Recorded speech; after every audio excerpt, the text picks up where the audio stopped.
For those of you who remember my very first YouTube video, I showed you how to make a mount using a couple of copper pipe clips to mount these 501Bs so that you could use them on a bike.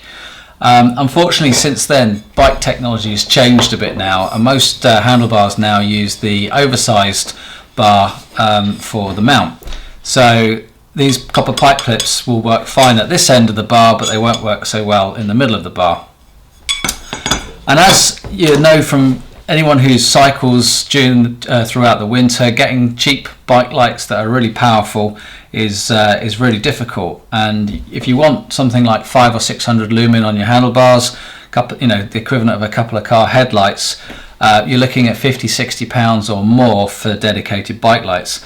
Now, from my other videos you'd have seen, I'm a massive fan of the Ultrafire 501B and all the other variants that it comes in. Here I've got a couple of different versions of it. One is running CREE XM-L LEDs. Now these flat out will do about 1000 lumen, and I've also got an XML version 2, so the XML2 LED, which is slightly less powerful than the XPG. This one here cost me no more than £6, and this one here cost me no more than about £8 or £9. So obviously I wouldn't put a mismatched set of LEDs on a bike, but for illustration purposes today, you know, they're perfect examples. If I put a couple of these on my handlebars, you know, mounted like that, I've got the great advantage of having a bit of space between the lights so that I get less shadow on things in the road, and also I can run them on the medium or the low setting, which means that they'll run for sort of 3 or 4 hours to 10 hours depending on how much use I've got. And if I'm riding in really dark areas, I can put them on full power and literally get a couple of car headlight equivalents on my handlebars. So the difficulty is really, how do you mount these things, because handlebars are getting a lot bigger. And today I'm going to show you a really easy way of doing that using basically some old mountain bike InnerTube, and I can prove they're old because look, I've patched them several times. I'm not going to cut up a perfectly good one, and basically come up with a way of attaching these to the handlebars in a really easy way. Now you're probably thinking, yeah, that's great, but they're going to shake all over the place. But actually my experience is if you do it right, you can actually get them so they attach without any movement a great deal. And it really depends on how thick you use the InnerTube, because the thicker the sections you use to make your rubber bands, the stronger they are and the tighter they hold to the lights.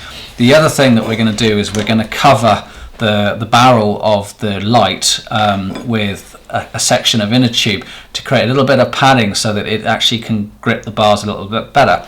And also, and this is an aluminium bar, but you might have carbon bars or what have you, or just don't want scratched handlebars. These are pretty rough and you don't really want them sitting on top of your handlebars rubbing away the paint. So the first thing that I've found that is a good thing to do, what I'm actually going to do here is I'm going to take the tail off.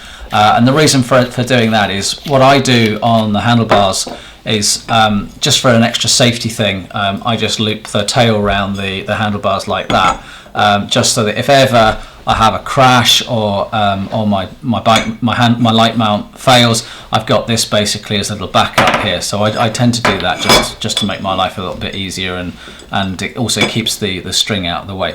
So the first thing I'm going to do is going to take that off. Now what I need to do is I need to make a cover for this. Now I've worked out from a little bit of trial and error that actually if you use double thickness of the InnerTube, you actually get a pretty good result. So I'm going to be using some pretty sharp scissors here, and just basically I stole these from my wife, by the way. They're her sewing scissors, and I'm basically going to use twice as much for the handle, for the length of the barrel that I need to cover the barrel, and just basically take those and cut those off there, and try not to cut my fingers off.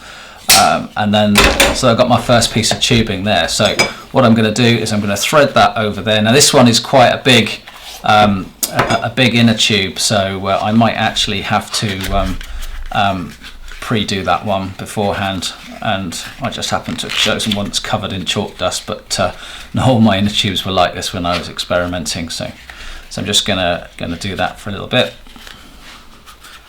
just to make my tube a little bit easier to cover up. Now, one way I did find out when I was doing it earlier is actually if you just turn them up like a couple of turn-up trousers just at the end like that, it just makes it a lot easier to get the tube on there.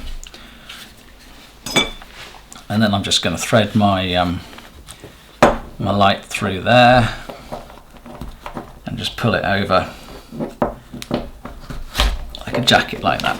So that's on there nice and snug, and that will help stop the nasty metal wearing out the paint on the bars, and also it'll give it a little bit of padding on the actual bar itself. So the next thing I need to attach the bar to my to attach the light to my bar is I need to basically make up some rubber bands. And again, what I worked out is the thicker, so if you make really thin ones like this, so if you make a thin one like that, the great advantage of those is it's really stretchy and easy to work with, but the downside is it doesn't grip them as well as a thick one. So I work on basically, and I might regret doing this for the video, but I'm working on about 1 inch thick. So I'm going to need three pieces of tubing, roughly the same size, doesn't have to be the same size, and I'll show you what you can do with those in just a second. Right, so what we're going to do is, the idea is that we have 2 of these pieces going around there, and then the third piece we loop together to basically create the grip for the bars. And the way I'm doing that is just using a simple loop through, and what I'm doing is I'll stretch that as best I can and then just pull that through with my fingers,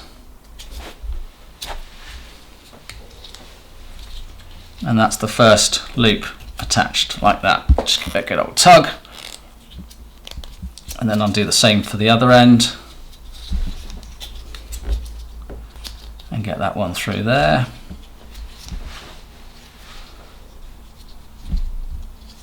So the downside of using the thick pieces of tubing is it's harder to work with, and in the interests of making this not the dullest video you ever watched, I'm going to try and work as quickly as I possibly can to get that one in. So with the magic of television, I cut away there just because I was wrestling with my fingers trying to get that through, but it didn't take me more than a minute to do that. So now I've got 2 loops tied together, and all this is, for those who've seen loom bands, it's basically a giant loom band arrangement there, and then I've got my 2 loops there. So what I'm going to do now is I need to attach one to one end of my torch. Just stretch that over, and then if you can use your imagination slightly, the other one goes around your handlebars like so. And we're trying not to lose too much skin in the process. You just tuck that onto the back just like that, and you can tidy that up a little bit there.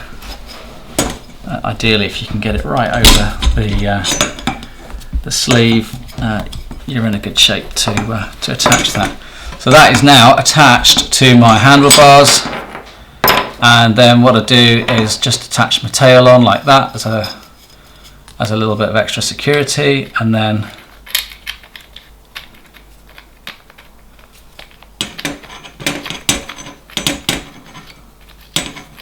always difficult when you're working the wrong way around. Now you will find that your tail gets all tangled up, but actually it's no big deal because it just keeps it nice and short. So